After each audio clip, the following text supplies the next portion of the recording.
Hello, everybody, and welcome to another episode of the Capital Gains Tax Solutions podcast, where we believe most high net worth individuals and the professional team struggle to find great capital gains tax deferral options. Not having a clear plan is the enemy. Using a proven tax deferral strategy, such as the Deferred Sales Trust, is the best way to exit highly appreciated assets tax deferred so you can create, preserve, and grow your wealth. I'm your co-host, Pearson York, filling in for Brett Swarts. In each episode, I'm joined by some of the best wealth, business, leadership, and real estate individuals in the world to share ideas, deal stories, and inspiration, so together we can make complex tax deferral strategies simple and passive income plans achievable. As always, we're streaming on expertcresecrets.com and the Capital Gains Tax Solutions YouTube channel. So please smash that thumbs up button for us. It really helps us out. We really appreciate it. Thank you so much. Our next guest has been in the financial advising and tax strategy and tax planning world since '99. He's got a wealth of knowledge. I'm super excited to talk to him. We're going to have an awesome conversation. So please help me welcome Kirk Chisholm. Chris, how you doing, man? Hey, how's it going? Thanks for having me on the show. Yeah, absolutely. Thanks so much for coming on. We really appreciate it. So Chris, or Kirk, tell us your story. How'd you get to where you are today? Yeah, well, it's funny. I started in 1999, December of '99, if you could believe it. And it was the peak of the tech bubble. I was in college, trading stocks in my dorm room, and decided I want to do this full time. And it got started December of '99, and it was all downhill from there. If you look at the stock charts. So it was actually a really rough few years to start in the business, but it gave me an appreciation for risk management, because anybody who started in the '90s just thought stocks only went up.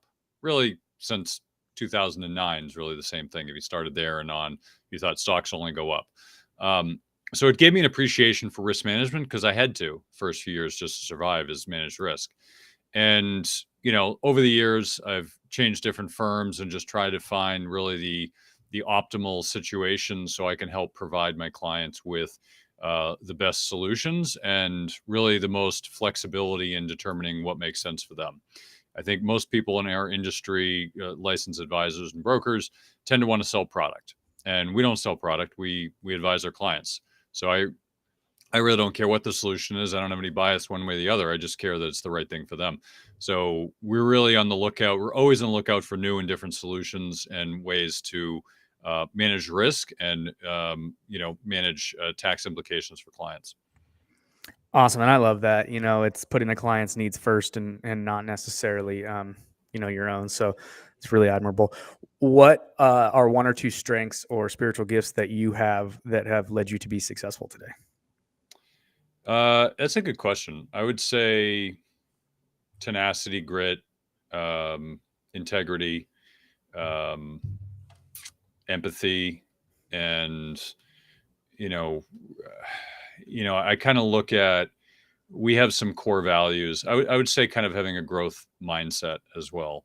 I think the industry has some big challenges, and one of them is that people are really focused on selling a product and on really their own selfish purposes. And I don't mean people are selfish, and I don't mean they're doing the wrong thing. I mean, the industry teaches you to focus on doing what is more product centric as opposed to client centric. And people talk about being client centric, but they're really focused on product centric. And we're not. I don't, like I said, I don't care what product you use. I care what is the best fit for you. And this has caused us to be a lot more innovative and seek out solutions, even create solutions that are solving problems that the industry is not solving.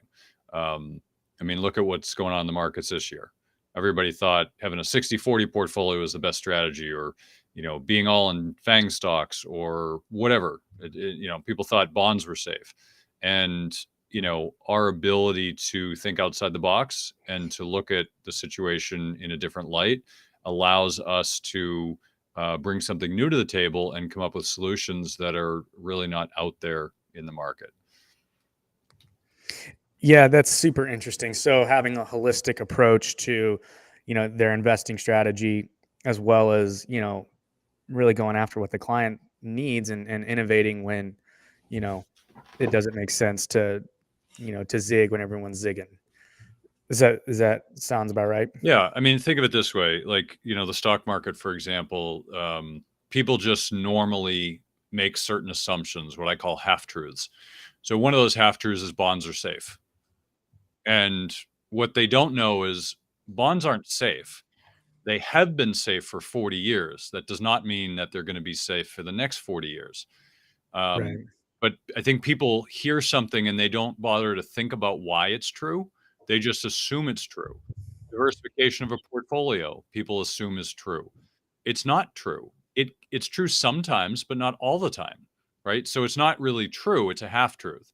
And I think what's common in Wall Street is people take these half truths and they assume to be 100% true, and they don't understand why. So diversification, for example, it's a great way to manage risk. But I would say you're not actually managing risk. You're managing volatility. So volatility is when things go up or down. Risk is what I call a permanent impairment of capital. So it doesn't have to be permanent, but that's the term we use. So 2000 to 2013, if you were in the S&P 500 or any index, frankly, you lost money for 13 years. It wasn't until July of 2013 that the markets actually were positive again. And so when we're looking at, portfolios, we're looking at, all right, are you going to be losing 13 years of time of non-compounding because you didn't understand risk? And, I think like this year is a good example, whether you're in stocks or bonds or whatever. And real estate, I don't know about real estate, it's down, but in the stock market it is. You're down like 20 to 30% right now. In some cases, more than 30%. I mean, 30-year treasuries are down, I think, 33% as of today, approximately. That's safe. Safe bonds. They're not safe.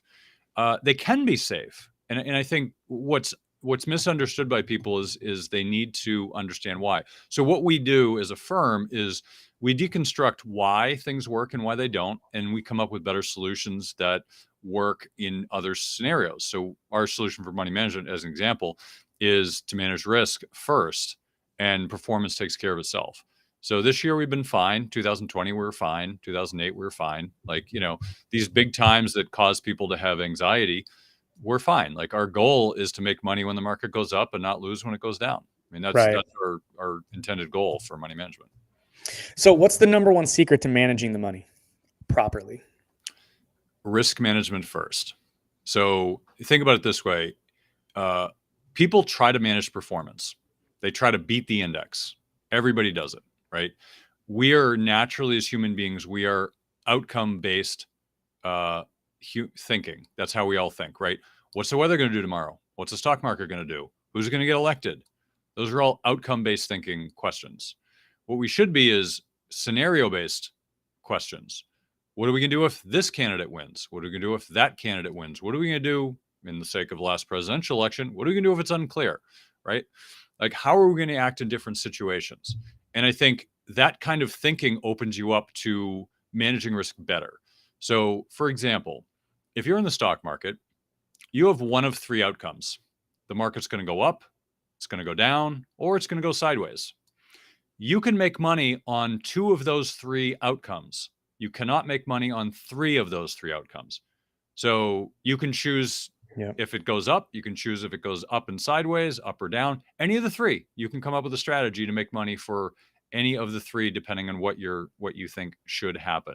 You just have to account for the fact that you're not going to make money in that third scenario. And the question is how bad are you going to lose in that scenario? And if you set it up in such a way so you lose really, really badly, then you obviously are not managing risk. So we look at, I think it was Benjamin Graham who said this, that you can't manage performance, but you can manage risk, which is true, right? We don't know what the market's going to do. I don't know if it's going to go up or down, so I can't manage that performance. But I can tell you, I can set up risk management in such a way so I can tell you, I will not lose more than X amount of this portfolio. I can create that for a client. Very, to the penny, I can create the loss. I just can't create the outcome or the performance, because that is unpredictable. That is knowing the future, which of course nobody can do. So that's really where we differ, is that we're not just saying, oh, put it in this and you're going to make 6%, 7%, whatever. You can't know that. That's total guesswork. That's interesting. Okay, so in the managing of the risk, how do you guys how do you account for, as the portfolio grows, right? You're managing the risk. Like how do you move the risk management measure? Yeah. How does the risk management move with the growth? So it can be done different ways, but it depends on your time frame. So I like 1 year time frames, which of course is always moving, right? You're not going to always have 1 year, but I like looking at things in 1 year time frames because everybody looks in 1 year's time frames. Now we also look in 5, 10, 20-year time frames, but generally speaking, if we're looking at managing risk, we're looking for it about a year. I like the calendar year because things tend to happen. Oddly enough, things tend to happen on the quarter or they happen on the calendar year. So if you notice, if you look back in certain quarters, the market bottoms out in a certain quarter and it tops out in another quarter magically. September, the end of September always happens. It doesn't always, but if it's going to be down, it frequently happens at the end of that quarter because hedge funds are selling out, rebalancing. So there's reasons for that. But if you look at this summer, it was at a low. So I think you have to understand the time frame that you're looking at. But I like the year because it gives you enough time to figure out, all right, I need to make changes to this strategy. So for instance, um, let's say, for example, I wanted to, let's say the market in the first quarter goes up like 30%. And I decide, you know what, that's a lot.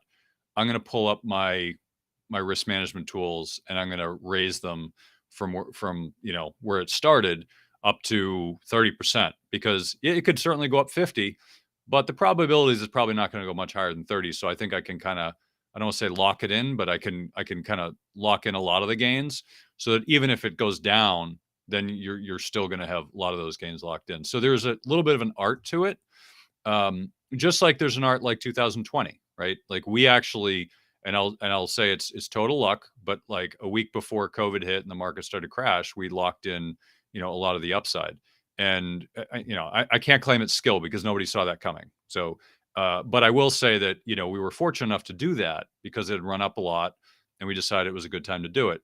But then after the COVID sell-off, now we're looking at a different scenario and say, all right, how can we take advantage of this and look at a way to make money at a time where everybody is losing their minds? Because generally speaking, those are the best times to make money. I mean, we were looking at certain investments that, generally yield 7% that were yielding like 15, 20% yield. And these are bonds, and they weren't going out of business. They were just, people were selling indiscriminately, and we saw an opportunity and said, hey, let's jump on this. And they ended up going up like 80, 100% in a matter of 2 weeks. Once again, pure luck. We saw the opportunity and we said, this is a good opportunity. The fact that it went up 100% in 2 weeks is luck because that was also crazy. But the point is everybody was losing their mind. So you can come in with a rational head. If you haven't lost 20 or in that case, 30%, you're not losing your mind. You're thinking very clearly. You're thinking, is this a good time to buy? And then you can go in and you can cherry pick good opportunities, take advantage of them, and then, get out and go make money other places. So I think the one thing I Yeah. learned from 2008, just really quickly, like I went through 2008, we got into cash 2007. We wrote out 2008 in cash. Everybody around me was losing their mind. I have to say it was a great experience to have, not because we didn't lose money for clients, but because I got to see the emotion being thrown around all year. And I think if you're in it and you're down and you lost money, you can't think clearly because your brain shuts down. You're in fight or Right. flight mode. But when you're not in that fearful mode, you can actually think clearly. So it was really easy to see what was going on and how to take advantage of that at that point. But if you're down 20 or 30%, you're not thinking clearly. It's really hard to do as a human being. Yeah, that's super interesting, and I guess that kind of speaks to the power of managing your risk and first and foremost more than anything else, because if you can, and you're not down 30, yeah, that makes a lot of sense. So how does tax strategies play a role in this, and how do you guys use tax strategies in order to kind of maintain that protecting your downside and whatnot? Yeah, I mean, you have an interesting tax strategy that you guys do. We have a different one, which we actually, as a firm, specialize. Which is one of the reasons we started the firm was self-directed IRAs.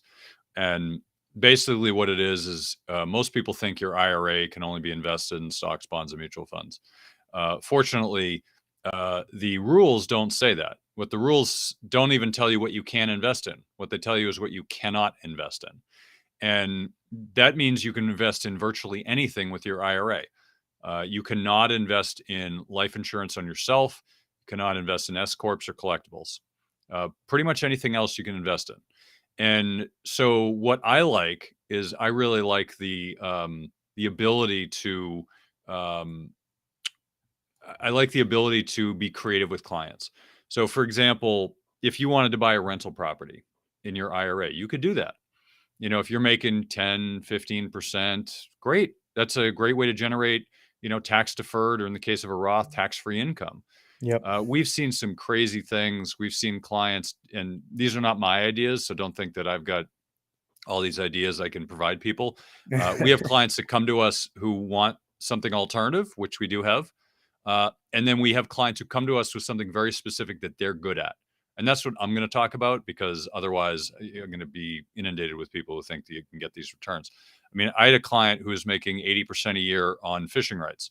It's something he knew inside and out. He had his connections. It worked for him. I couldn't do that. I Yeah. just wouldn't, there's part of the thing is when you see these niches that I see that do really well, they're not scalable. Like, you couldn't have an institution come in with $1 billion. They're not big enough. Another lady is making like 300 to 1,500% returns a year in what she did. And she's doing like debt collection stuff. So obviously also something that not all of us can do. I Right. couldn't do that for other people, but I love the fact that she could. To me, it brings out the fact that you can be creative with your investments. I mean, look, if you bought, give you a perfect example, a simple one that anybody could do. You let's say you find a property that's worth 100,000. You're able to lock up under contract for 30. Well, let's call it 50, right? Let's say you lock it up for 50,000. Okay. That's a deal, right? It's 50% Yeah. discount to market. Well, let's say you didn't want to close and buy that, whatever. You don't have the money, the time, whatever. So you wanted to flip that contract to somebody else for 75,000. You just made 25,000 on that, and all you did was flip a contract to somebody else. Now, take it for real estate, take it for the IRA perspective. Let's say the IRA puts $100 down on that contract to lock it up. And then you flip it and you make $25,000 based on a $100 investment. What kind of returns do you have there? I don't know, but it's a hell of a lot higher than you would Exponentially. in your Yeah. stock portfolio, right? 25,000. Right. I mean, you could do it with any amount. I mean, you look at Mitt Romney, he's got a $106 million IRA. I mean, there are actually multiple Right. people who have $1 billion IRAs, if you can believe it. I think Peter Thiel has a $1 billion Roth IRA, which means he doesn't pay any taxes on that, which is Yeah, amazing they're to me. all up in arms in it. It's Right, funny. but they're mad because they couldn't do it. Because if Right. they did, they wouldn't be mad, right? And here's a guy who's smart, who's resourceful, and said, "I can do this, and I'm going to do it." Great for him. I wish I had the knowledge and the resources he had to do that. But look, I mean, anybody can do this. That's the point. This is Right. something anybody can do. It's a little complex, but it's something that I totally back the fact that people should invest in what they know, as Peter Lynch said. Yeah, absolutely. Okay, so you guys use the self-directed IRA accounts and self-directed Roth IRAs to give people the creative opportunity, either grow tax-free or invest the taxed seeds. So in virtually a whole bunch of different things. So does that mean that your firm offers a variety of different like assets and stuff to invest in besides just the standard I don't want to say the standard financial advising like product, right? The funds or whatever, but do you guys do like real estate deals? Do you offer any of that type of thing? Do you strategically partner? How do you guys actually do that?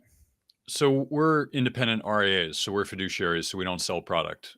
We don't have product to sell. We have people that we work with, we call investment sponsors, that we are familiar with, and we've done a lot of due diligence on.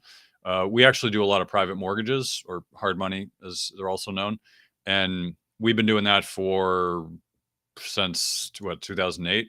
My partner's been doing it for 10 years prior to that. So we've been doing it a long time. We like it as an asset class. Unfortunately, in the last Yep. 5 years, there wasn't much inventory because real estate was so expensive. So these people couldn't make as much money. This year, Right. I think we've done the fewest private mortgages we've ever done. We're lucky to get a handful because the prices were just ridiculous in this part of the country.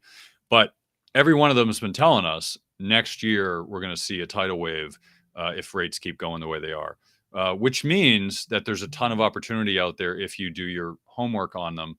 And I mean, for instance, 2008, 2009, 10, we had more notes than we had clients with money to put in them.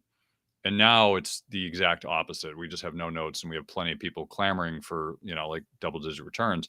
You just can't, you have to find the balance, and we're not willing to put risk above returns. Like the returns are good. They're really good, but we're not willing to put risk above that. So we just, we're doing it because people want income. They want sustainable income, and they want something that is relatively low risk to what they're doing and a good diversification outside the market. But, I can't go out and sell this, because I'm not allowed to regulation wise, but also even if I could, it's not for everybody, right? Like everybody's different. Everybody has a different risk tolerance and interest. We have some clients that are 100% in alternatives, and we have some clients that are zero. Like everyone's different. Like Right. I use alternatives, but I'd be fine if I didn't. They're just another investment. They just happen to be outside the market. Yeah, that's super interesting. Kirk, when it comes to the loans, the hard money loans, how are you guys looking for more loans right now, given the current market situation and the debts? Are you guys on the sidelines just kind of waiting? If you had loans, would you be interested in fulfilling them? What's the front on the mortgage side of things? So we work with a handful of investment sponsors that we worked with for a long time. So we know them, and we know they know what we want. We know, their business. We're very comfortable with that. I think the challenge is, we're always looking for new people, but it's really hard to find new people that are good. It takes a lot to get into our network. The way I kind of look at private loans or hard money is you can buy it for income, which is a little bit more conservative and the yields are lower, or you can buy it for, total appreciation.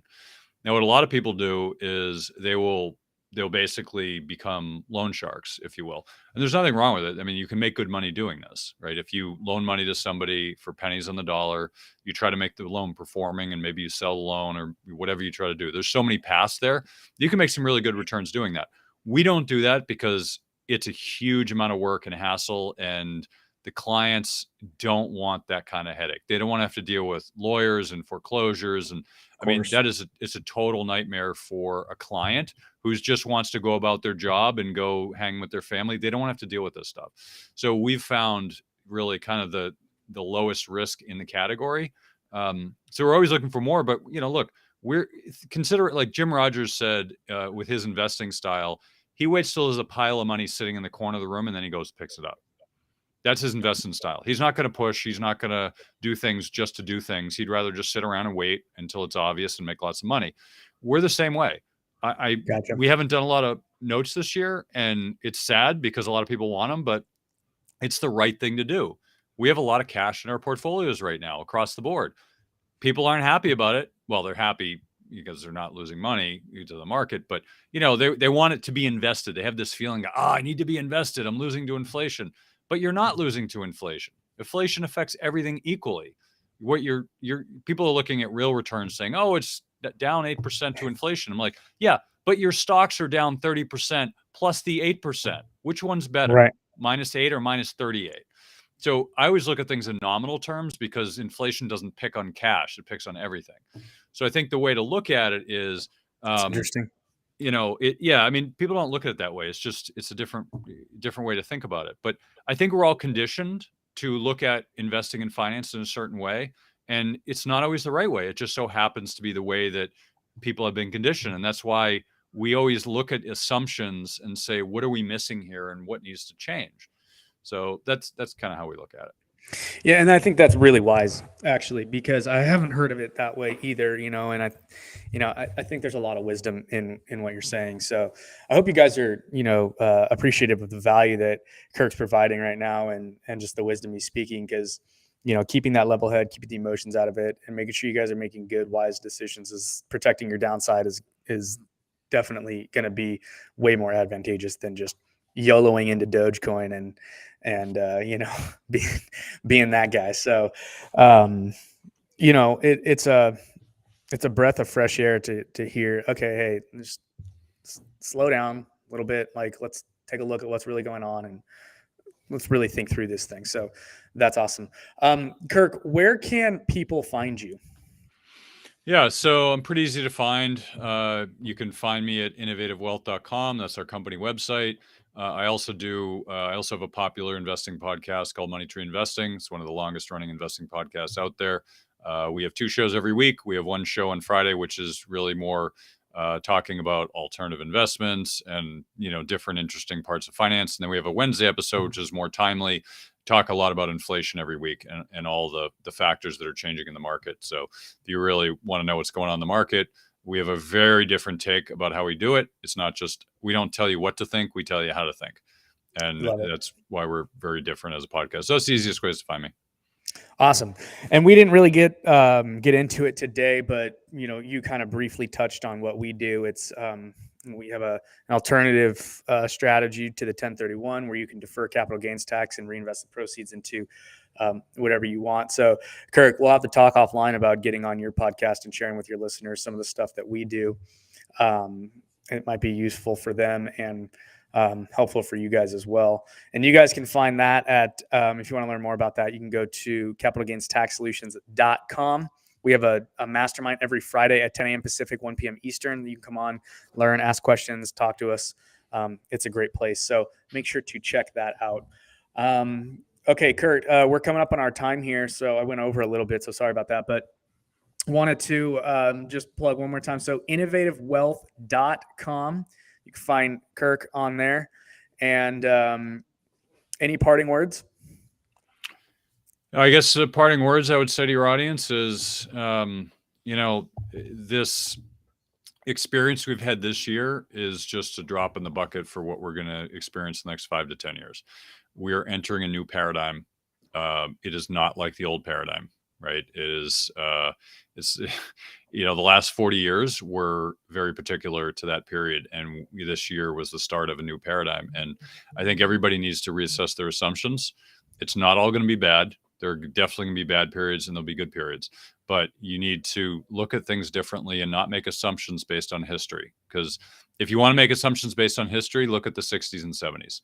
That is the period you should look at if you want to know what is going to happen in the next 10 years or so.